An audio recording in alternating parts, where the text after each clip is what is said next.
Guys, welcome back to the channel and welcome to my review of the goggles L from Walksnail and Caddx and my Avatar GT VTX review.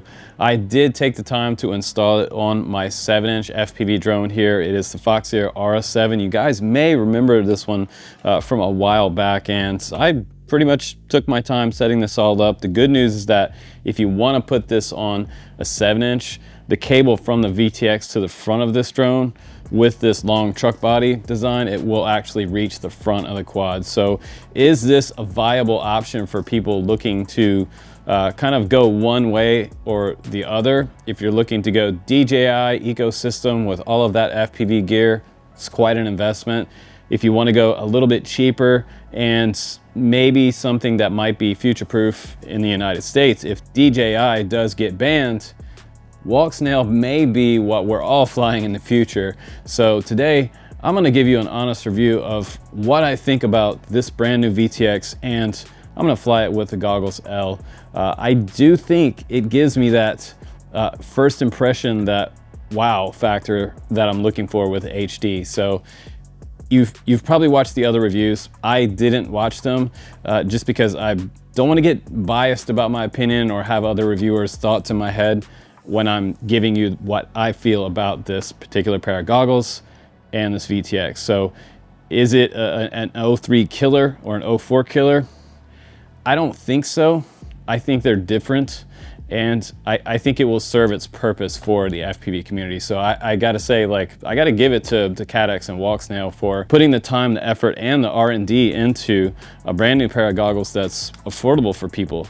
And it's it is one single screen here. DJI supposedly has a pair of cheaper, affordable single panel goggles coming out as well. So the competition's kind of heating up in the HD FPV market. So I think it's cool that we do have another option out there besides DJI. So let's go ahead outside now together and let's fly it. Let's talk about it, and we'll come back to the bench and I'll tell you why I have a pair of tweezers sitting here after the flight break. And I will tell you the good and the bad about this new ecosystem from Caddx and Walksnail. Here we go. All right, guys, let's go ahead and test out the goggles L and the Avatar GT VTX. And what you see on the screen is what you get in this review. So I am not adding any stabilization, any type of EIS, electronic stability, smoothing. So this is the raw footage you're going to see in my review from this VTX. You can add some EIS stabilization to it if you want to smooth all of this out. Now, the second thing you're going to see, which is interesting, is that an untuned quad. This is a 7-inch that I just built. In my opinion, the Avatar GT belongs on a 7-inch or any type of long-range drone.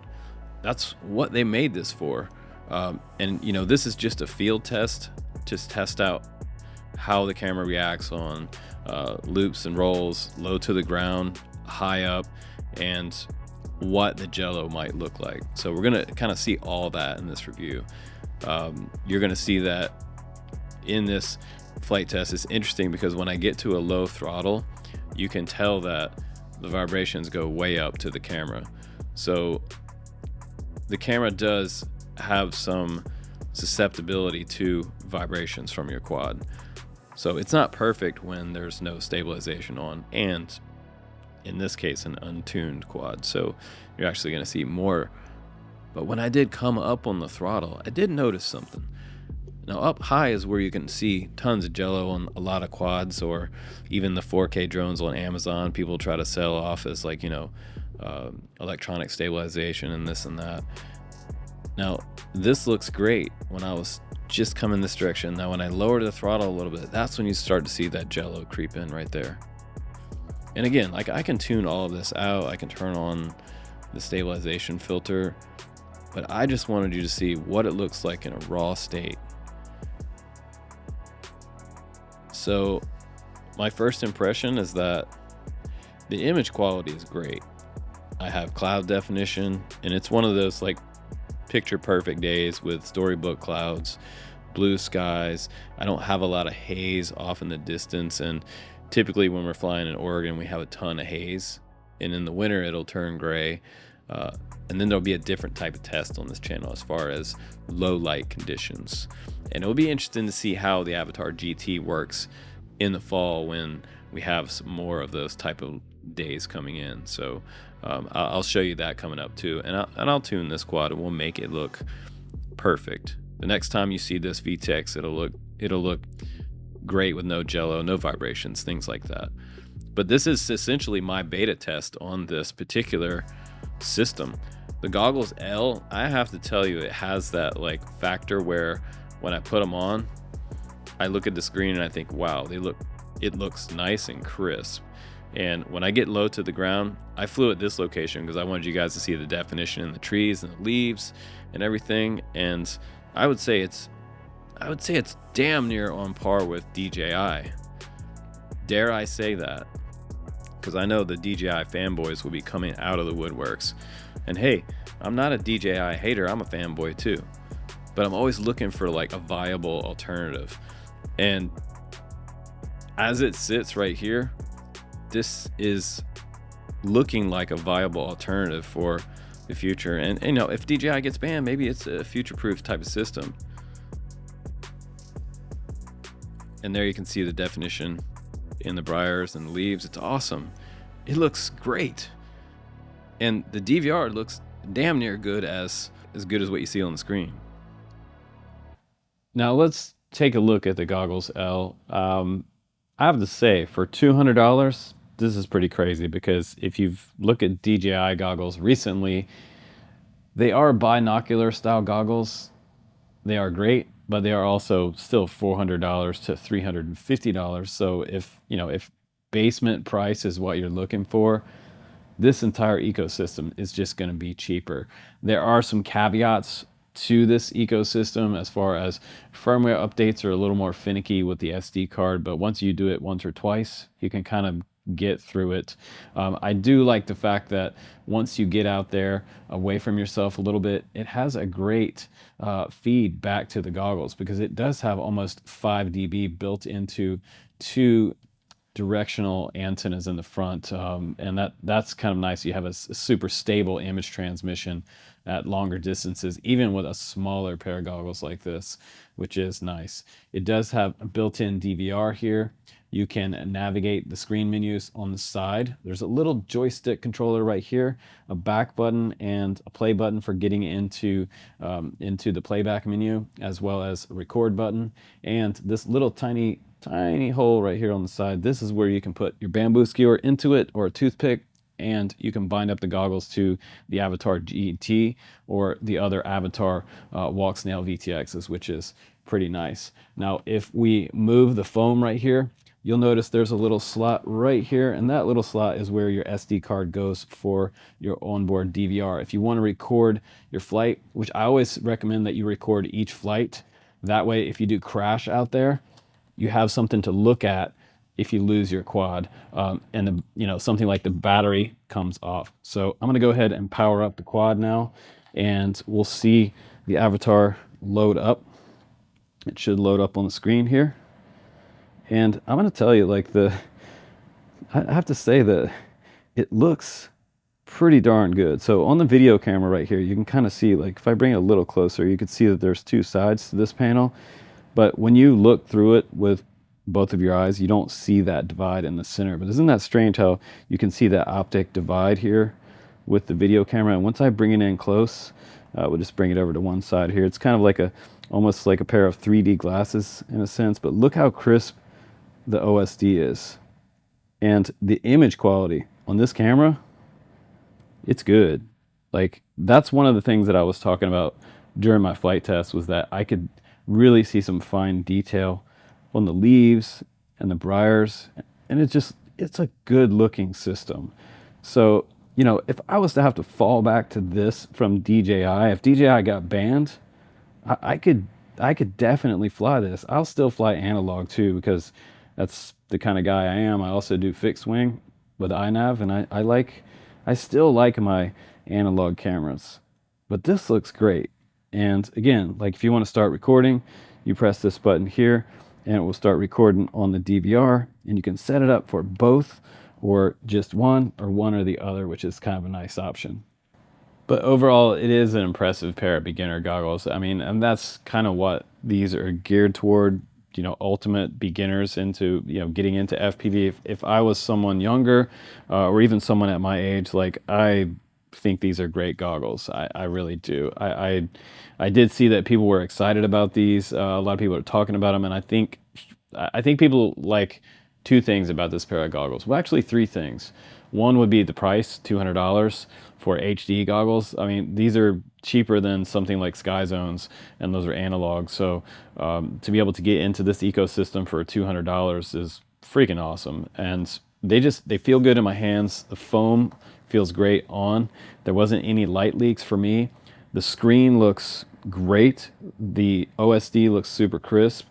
And I really do like this head strap. It feels really nice. It's kind of a mid-sized head strap, and it has this great little piece of, I don't know if you can see that in the camera right here, but this sort of rubberized back pad. And I haven't seen this on any other goggles out there recently, but this feels nice on the back of the head, whether, you know, if you're wearing a hat or you don't have a hat on, it kind of grips the back of your head a little nicer, and they really do feel comfortable on your head. So, I mean, are they competition for DJI?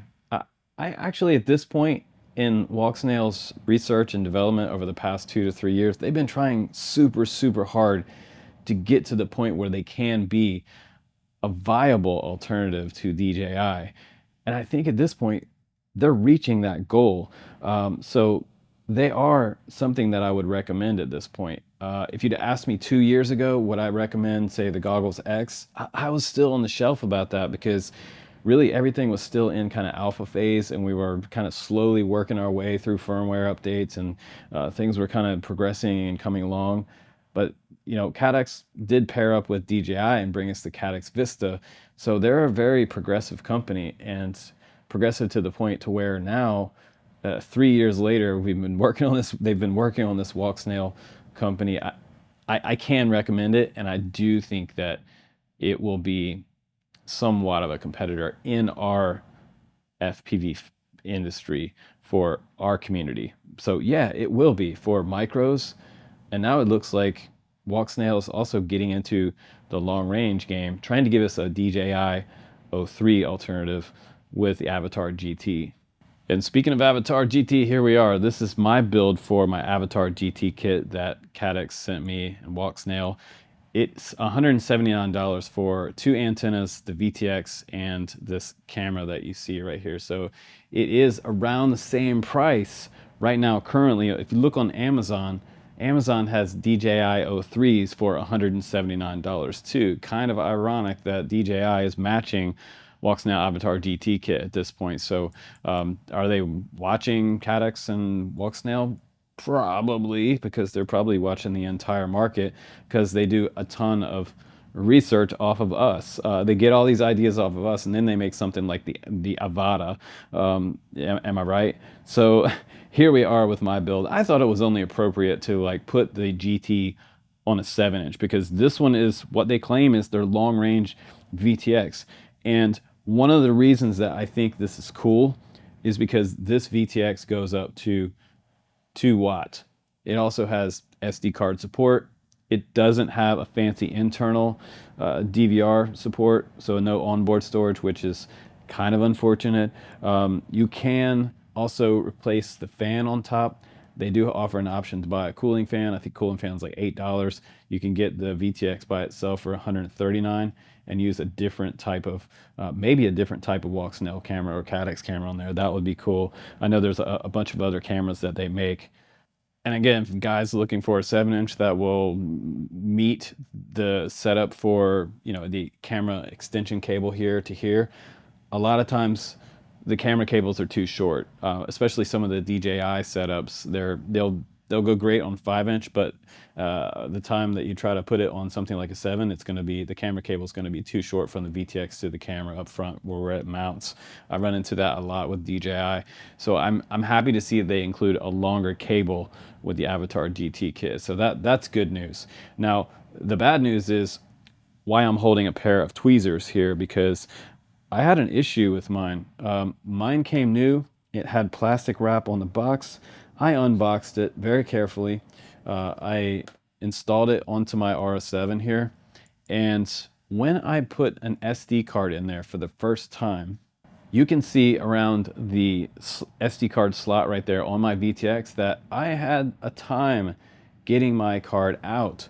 Once I put it in there, there was no spring load option here for me to be able to eject my SD card, which was a huge bummer because not only did I put it in there and it wouldn't spring out, I put it in there and it was upside down. So then I had to figure out a way to get it out of here. And with a razor blade and much frustration, I finally got it out of there. But it really, really made me angry because then I was worried that I was going to destroy my SD card. And I know Cadex and Walksnail aren't sending me a bunch of SD cards. They are sending me this unit, but I would have been happy if it had some type of spring load option here. Now just above it, you do have this record button. You can press that and you'll see this red light over here come on, and that will tell you that it is recording. But it was a bummer that mine came with this type of defect. So if anybody else out there has that defect, let us know in the comments down below. Now, as far as long range capability goes for this particular quad setup with Avatar GT on there, the power can go from pit mode all the way up to 2 watt. So if you're not familiar with VTX power and you're just watching this looking for an alternative to DJI, this is more powerful than DJI. So realize that this is probably about 500 milliwatt, at least 500 milliwatt more powerful than DJI. Now we'll have to see what the DJI 04 has for power. I'm sure it probably matches this one. Maybe they have 2 watt on there, maybe they don't, but I think that the DJI 04 DVR is superior, is likely superior to the Avatar GT, but it is not out yet. And maybe it will come out soon, but we're still waiting on that from the overlords at DJI. So this is, again, it's an alternative. It will be cheaper, again, probably cheaper than $179 eventually. What's neat about this VTX also is that you can run it straight off of your VBAT on your flight controller. You can put your positive, negative right there, and it starts at 11.1 volt. And you can power it all the way up to a 6S battery on your quad. So if you're running like a 6S Lion on a long range quad, just power it straight to the VBAT. And you'll get all your telemetry once you run your RX and TX wire to a UART. Pretty cool and pretty easy to install. It's basically 4 wires to hook this up. You know, find RX1, RX2, and make sure it's inside the ports on the MSP option. And once you turn on the MSP display port, it will show you your OSD. If you don't see your OSD active on your goggles, that means you probably have to switch the RX and the TX wires. I would likely do it on the harness side. Just pull the harness out the side of the VTX and swap the gray and the white wire. When you do that, you should see your OSD come back up after you plug it back in and restart your quad. It should come up. So at the end of the day, is it a viable option to DJI? In 2024? Yes. Yes, we finally have a viable option for HD FPV. And I think it's just going to get better as time goes on. Now, if you're someone who doesn't mind being an early adopter, at this point jumping in on this type of gear, you're somewhere in, you're out, I feel like they're out of the beta phase and they're kind of moving towards a viable HD system here. So I know there's other alternatives out there that are starting to be even cheaper than this, like OpenIPC. That's also in a lot of development right now with RunCam. It seems like RunCam is partnering up with them. So we are seeing some HD alternatives coming down the pipe for the FPV community, which I think is huge, especially if they really do, and I hope they do not, ban DJI from the United States. So hopefully they don't do that and we still have all these options available to us. So more options, more viable options the better. So I think this is great. You can also check out the Caddx FPV GM series. It's a little 3 different gimbals that they're making right now that are like a single axis. It also supports head tracking, and it works with the Avatar GT and the Goggles L, so that when you move your head back and forth, if you put this on something like a fixed wing or like an RC car, you can look around, which is super, super neat. And depending on which one you need, they have a variety with a 3-axis gimbal one. This is the 3-axis version that they sent me. So we'll test out this. This is the GM3 coming up on the channel. So stay tuned for more honest reviews, and I'll keep you posted on what's new in FPV and the RC hobby. I'm Justin Davis, guys. Take care. Check out my links down below. If you want to grab one of these, that would be amazing. I appreciate you for watching. Again, please do click like and subscribe to my channel, and I will see you on the next one.